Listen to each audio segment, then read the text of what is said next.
We've had over 2,000 supporters at the J Davidson Stadium this afternoon to see the local derby between Altrincham and Macclesfield Town.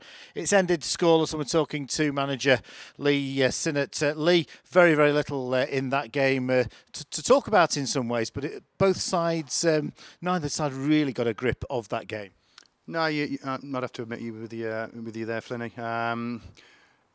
Local derby. I think we cancelled each other out. Either of us couldn't land the defining punch. Sometimes you get local derbies that are really exciting, aren't they? And end to end, and you've got everything in them. And then you do get the games like today, where not for the one to try and by both parties, but like I said before, both keepers had little to do, did they? So yeah, we more or less cancelled each other out today. Very few chances in the game. Most of them came in the first half, and the first real opportunity came to us. And James Lawrie seemed to have worked quite a decent opening, but couldn't quite get enough purchase on his shot, and it was a comfortable save for the keeper. It was, yeah. Unfortunate because he'd done a lot of the hard work, hadn't he? But it's all about the connection, isn't it? If you're getting a better connection, a bit more power in the shot, it asks a bit more of the keeper, and then you never know. But maybe that, in a way, epitomised today's game in a way, didn't it? That it could have been more, but it ended up not being so. Paul Turnbull's hit the crossbar with a tremendous free kick that I don't think Tim would have got to if it had been just under the bar. And then, of course, Christian Dennis has had a decent effort, which has produced a very good save from Tim Deasy. Yeah, close by. The free kick, excellent free kick, but thankfully it stayed out. I think with Christian's, he hasn't really connected. It's like a bit of a flick, isn't it? He hasn't connected as like we've just mentioned about James. So yeah, kind of again, like I said, epitomises today's game in a way. But you won't class as anything. I mean, maybe the one in the second half for us, a little bit more clear cut, but it was a tight game.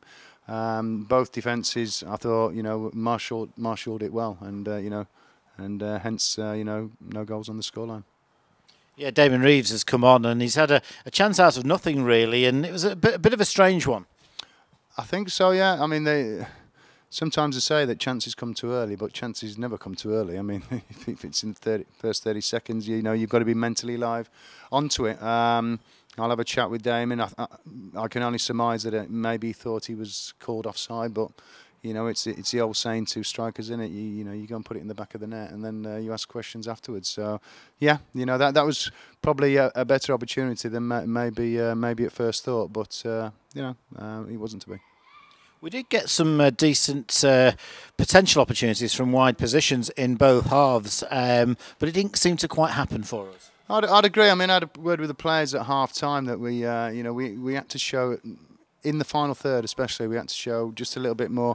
I mean, I call it aggressive play without being reckless. I mean, if you're reckless, you've got a problem for the team. You could be walking, but you can be aggressive in your defending. How you're making it hard, for players in our penalty box. But you can also make it hard when you have an aggression to your forward play as well, where you're driving forward, you're asking people questions, you're taking on the fullbacks in those wide positions, you're getting the throw-ins, the corners, or the crosses, or the shots coming. So I think that's where we need to improve, in that final third. If you look at the, I know we had a bad result against Chester here and Grimsby, but we've had quite a few close games, haven't we? I mean, we've drawn something like 5 out of 6. I've been saying before that we need to turn those draws into wins. If if 2 more or 3 more, it would have been more positive. But that, we know what we need to do between now and the end of the season. There's 12 games to go, more or less a quarter of the season. That's where, whilst keeping the good work we've been doing, defensively, we need to just improve, in the final third. But that goes for the whole team, not just the forwards. I thought Marcus Holness had a very, very good game at the back, and it's good news that we've got him until the end of the season. And also Josh Gianelli, I mean, he's clearly got a lot of ability. So if we could get him for a third month, that would be a big thing for the football club. Yes, yeah. So they've done well for us since they've come in. Marcus has been steadying back there. And Josh shows what he's going to be capable of. So they're 2 good additions to the squad. And now we take on Gateshead on Tuesday evening, and I suppose as the draws continue, the sort of the need for a win gradually increases game by game. I would definitely agree with you. I mean, we need a win. We're not as the season doesn't go on forever, does it? I mean, it doesn't run and run and run until you get yourself sorted out. Like I say, there's 12 games to go.